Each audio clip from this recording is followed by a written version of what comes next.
Olá pessoal, Carlos da Taniguchi Relógios. Olha só, hoje eu vou falar um pouquinho sobre assuntos meio variados aqui, mas assim, o grande foco desse vídeo é mostrar quais são os caminhos que a relojoaria japonesa está indo. Isso aí faz parte da Taniguchi Opina, quer dizer, eu vou dar minha opinião sobre o futuro da relojoaria japonesa, no caso da Seiko e da Oriente, que são as marcas que eu represento. Então vamos lá, pessoal. Em primeiro lugar, a Seiko, para quem não conhece a marca Seiko é uma marca que já tem 140 anos de história. Ela começou em 1881 com Kintaro Hattori e passou por duas grandes guerras mundiais e fizeram uma grande revolução no mundo da relojoaria na década de 60. Então, inclusive, o primeiro relógio automático japonês foi feito pela Seiko. O primeiro relógio cronógrafo automático que saiu no mundo foi da Seiko. O primeiro relógio quartzo do mundo também é da Seiko. Só para vocês verem, o primeiro cronógrafo quartzo, tá? O primeiro cronógrafo quartzo analógico também é da Seiko. Então a Seiko tem uma vasta experiência e já marcou o seu nome dentro do mundo da relojoaria e é uma das grandes empresas de relojoeiras do mundo hoje. A gente não pode negar que a Seiko, além de estar criando, ela também gera como é que fala? Uma tendência diferenciada no mundo dos relógios. E é uma grande, assim eu vejo que é uma grande vertente da indústria japonesa, inovação, certo? Então eles pegam o que eles têm e tentam inovar cada vez mais para melhorar aquilo que eles têm. Tanto é que aconteceu quando a gente vê, por exemplo, os calibres automáticos, o Giro Marvel na década de 50, logo em seguida criam o sistema anti-choque, criam vários sistemas e chegam até o calibre 6119, que é considerado a lenda dos calibres Seiko, porque era um relógio extremamente duradouro e hoje, se você procurar aí na internet, provavelmente você vai encontrar dezenas, centenas de modelos 6119 da década de 60. Nós estamos falando com relógio de mais de 50 anos de idade e funcionando perfeitamente. Então por aí a gente vê que o 6119 virou uma lenda. Em contrapartida, a Oriente é uma empresa um pouquinho mais jovem. Então a Oriente, quando a gente está falando de Oriente, a gente está falando de uma empresa de 70 anos. Apesar dela ter somente 70 anos, tá? Eu digo somente 70 anos, a história dela se remonta desde 1901, quando o Yoshida já abria sua empresa de revenda de relógios.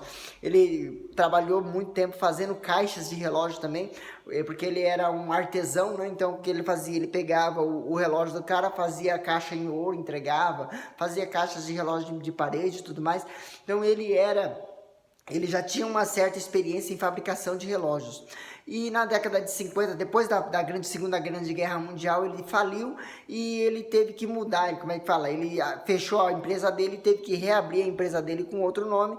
E, se não me engano, foi Tamakei, que logo em seguida, Orient Watch Corporation, certo? Então, quando a gente está falando da Oriente, a Oriente tem uma tendência completamente diferente da Seiko. A Oriente é uma empresa um pouquinho mais conservadora, tá?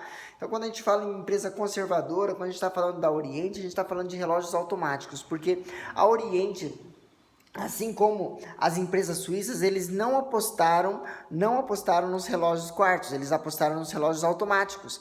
Só que a grande diferença dos relógios suíços para os relógios Oriente, tá, automático, é que a Oriente ela focou as suas vendas na década de 70 e 80 nos países emergentes, enquanto a Suíça estava tentando vender na Europa, estava tentando vender nos Estados Unidos. A Oriente foi para o Oriente Médio, foi para a Índia, veio para o Brasil, México, e onde exatamente ele ganhou muito mercado. E por exemplo, aqui no Brasil é muito difícil alguém que viveu a década de 70, 80 não lembrar dos relógios Oriente, os Oriente 3 estrelas, o Oriente o King Diver, né? Então é muito difícil você que passou pela década de 80 não tenha visto esses relógios no pulso do seu avô, do seu pai, né? Então assim a gente vê principalmente em pessoas que tinham trabalhos braçais, justamente porque esse relógio aguentava o tranco.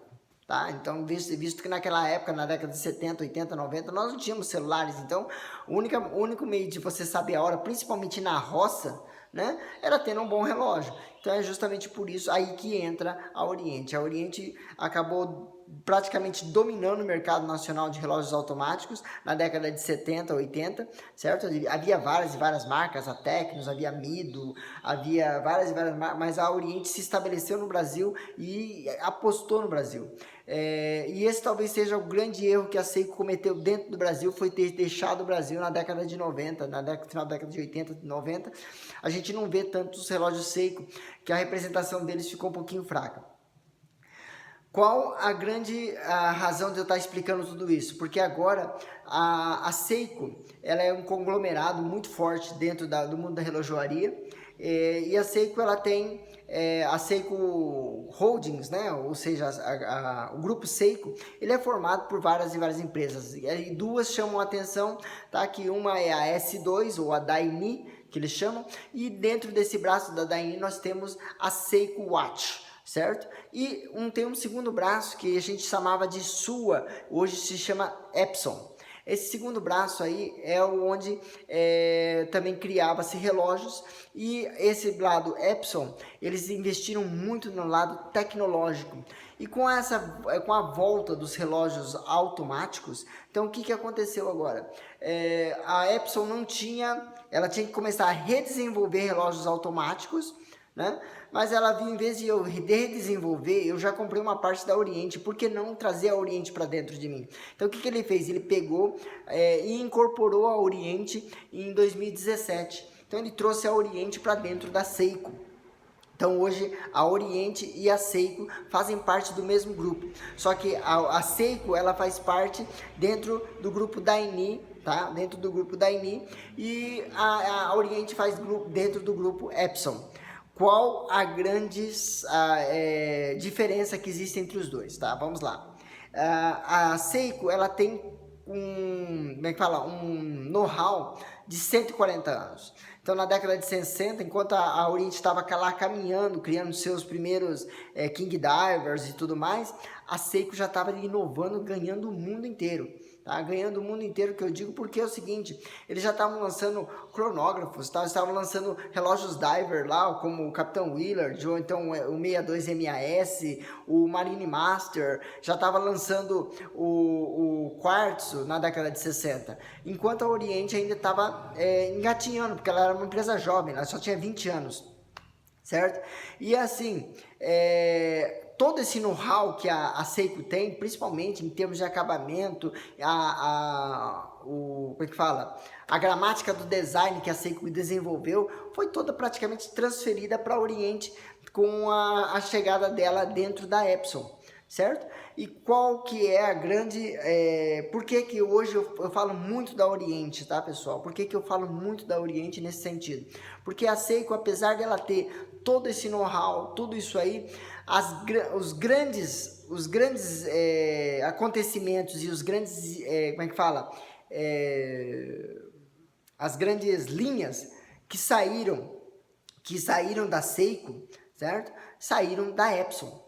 Então, quando a gente fala de, por exemplo, tá? Vamos colocar lá, o Gran Seiko nasceu dentro da Epson, certo? Quando a gente está falando de calibre quartzo, saiu de dentro da Seiko, da Epson, perdão.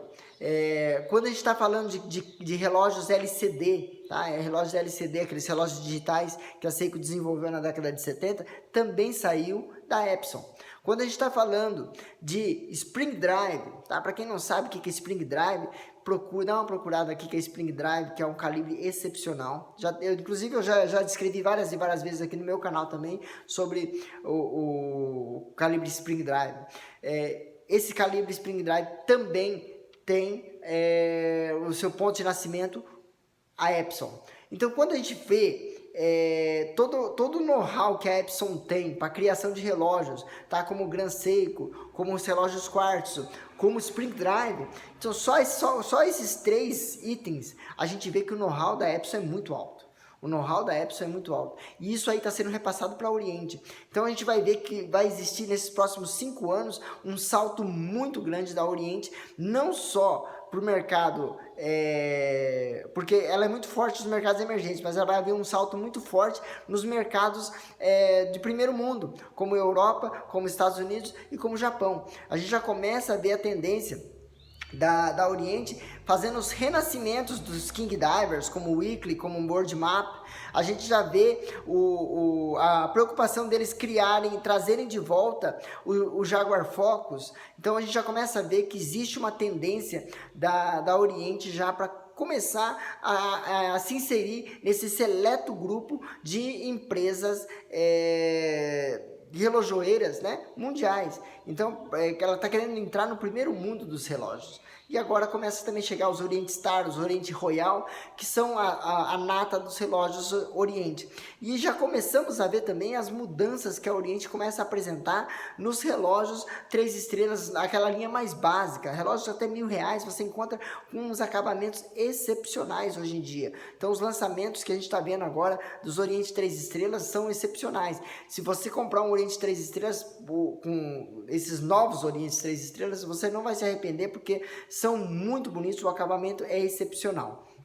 Então, essa é a minha visão. Então, a gente está vendo que a Seiko já está crescendo, o patamar da Seiko está subindo a mais. Então, as pessoas estão reclamando para mim, mas Carlos, a Seiko está subindo muito os preços. Realmente, a Seiko está subindo muito os preços justamente por quê? Porque ela vai ficar um patamar acima da Oriente e a Oriente vai ocupar esse caminho que está hoje a Seiko. Tá?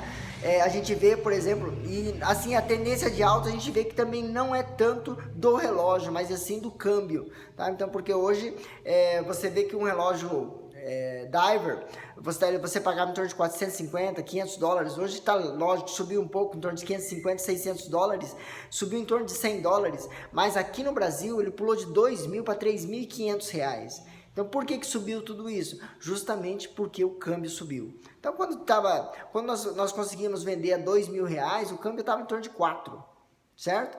4 vezes 5, 2.000, certo? 500 dólares, né? Vezes 4, né? R$2.000, até menos, até nós vendíamos. Hoje nós estamos falando de 5.3, 5.5. Então, se você pegar 500 vezes, já vai dar 2.800, né? R$3.000. Então, por aí a gente começa. Só que daí também a Seiko aposta também na inovação da seguinte coisa: eles começam a colocar agora mais tecnologia nos seus relógios. Como assim tecnologia? Nós colocamos hoje, por exemplo, os relógios automáticos da Seiko, eles vêm com calibre 6R35, por exemplo. 6R35 é um calibre que tem corda para 70 horas. Tá? A máquina não cresceu, porém a quantidade de tempo que a corda acumula é muito maior. Só para vocês terem uma ideia, é quase o dobro do que aguentava o 7S, que aguentava 40 horas.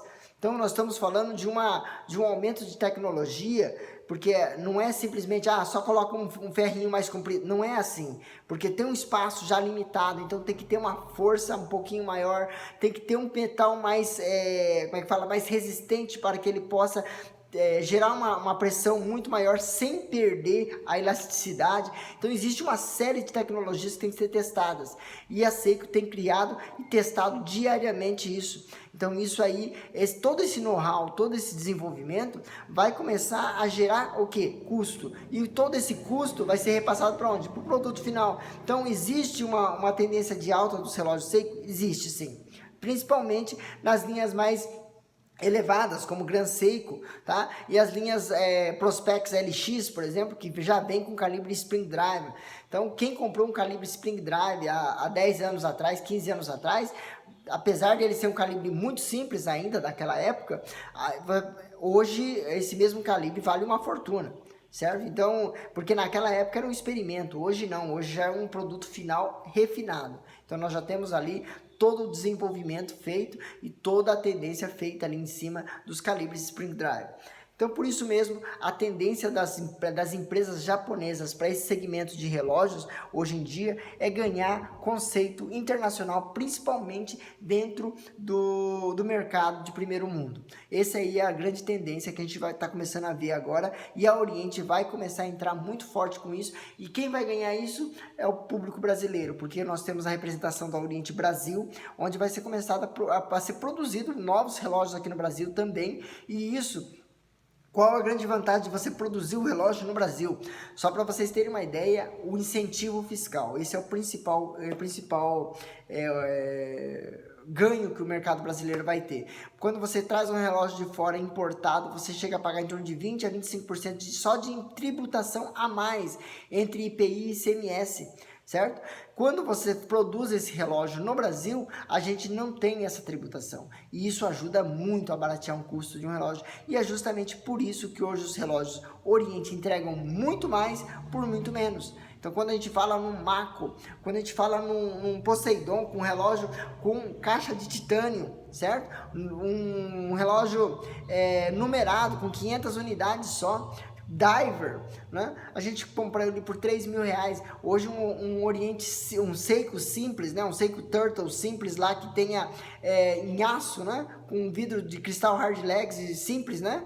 Esse aí custa o mesmo preço que um Poseidon em titânio. Tá? E o Poseidon ainda vem com 2 pulseiras a mais, só para vocês verem qual é a diferença entre as duas. Pessoal, o vídeo ficou um pouquinho longo, não sei se vocês gostaram, se vocês gostam desse tipo de vídeo. Se vocês gostam desse tipo de vídeo, por favor, deixa aí embaixo, aí dizendo que se você quer ver mais vídeos como esse, porque essas opiniões que eu estou fornecendo não é uma... como é que fala? Não é uma carta, não é nada que a Oriente ou a Seiko está dizendo para mim, é uma expectativa que eu tenho do mercado de relógios da Oriente e da Seiko, beleza? Eu vou ficando por aqui, um grande abraço, muito obrigado e até a próxima.